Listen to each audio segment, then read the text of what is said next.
Hello again, this is Richard Peacock for GetFlightPath.com, and today we're going to go over some advanced advising topics. Now, these aren't features that every advisor in the system is probably going to be able to use. For example, at the University of Louisiana at Monroe, what we did is only certain advisors had the permissions that I'm about to show you, and these were people that worked directly in the college offices. And for example, substitutions. If a substitution needed to be made, what would happen is a regular advisor would contact the college office and request the substitution be made on that student's FlightPath record. So let me show you just a couple things. We're going to begin by searching for one of our test students, Jane Doe.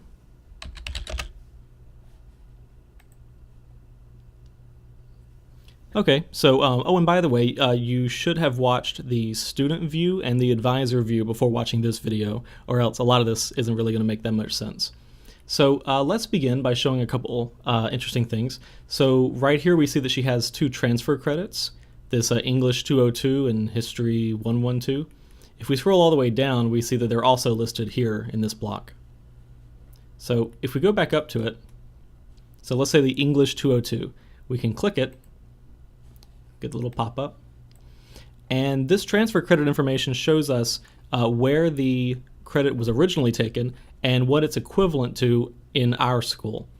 And one of the advanced advising topics that I'm going to show you is that we can now remove the equivalency if we want for just this one student. So you see when the page reloads, it is no longer present. And if we go down, we see it's still there, but it no longer has the footnote, the T footnote, showing that it's been applied to the degree plan. If we want to restore it, we go down here to this administrator's toolbox. This gives us a little pop-up, and you see we have several options at the top here, and this first one is transfers, and we can see that this one was removed for this student, this particular equivalency for English 202. So I'm going to hit restore, and now you see it's back. So, you know, not too difficult there.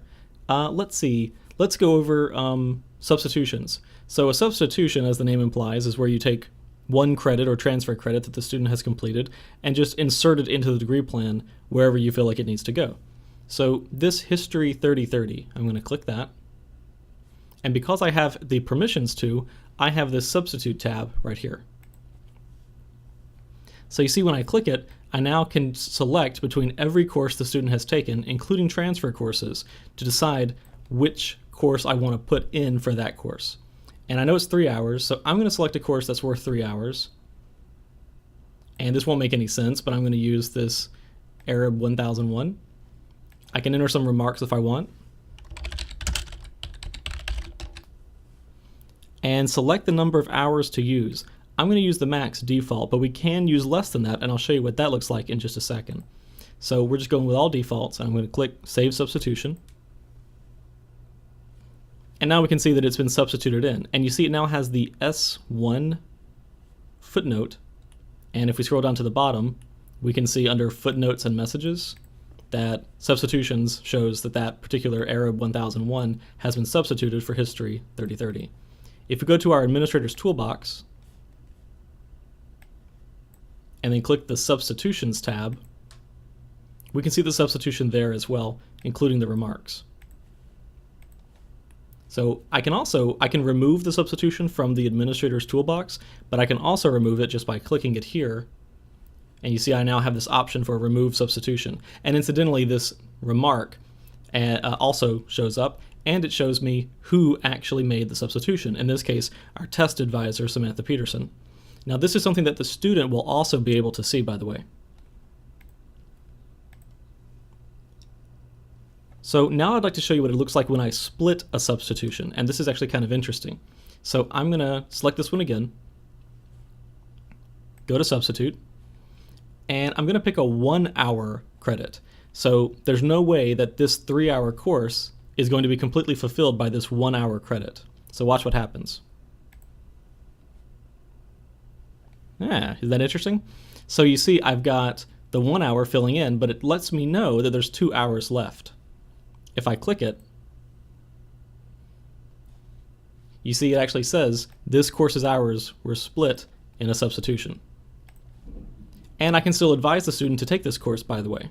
just the 2 hours. You know, if this was perhaps a seminar course or something like that where the number of hours were variable. So let me remove that substitution. And now let me show you how a substitution split would look going the other way. So I'm going to, again, go into this, and I'm going to fill it in with a, let's say a 3-hour course, but I only want to fill in 1 hour of that 3-hour course. Okay, so now there's 2 hours left. Well, now let's fill in another 2 hours.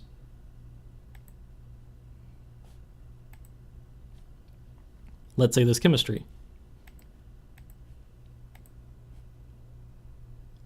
Okay, so now the original 3 hours has been completely fulfilled. If we click it, we get some information about what it was substituted for, and it lets us know they were split. But what about those courses that I substituted in? They should have pieces left over. This Geog 2003 should have 2 hours left over, and this Chem 1001 should have 1 hour left over. Well, if we look down in excess credits, we see that that's exactly what happened. The pieces of those courses that were left over in that substitution, they moved down to excess. And guess what? We can now use those pieces to complete a different substitution. Let's say this one over here. You see, I now have these pieces that are available to me. So this 2-hour piece, for example, and it shows me that 1 hour of which went to History 3030. This one shows that I have a 1-hour piece, and the other 2 hours went to History 3030. So I'm going to pick a 1 hour. And I'll go ahead and put the other 2 hours in there as well. The page will load. There we go.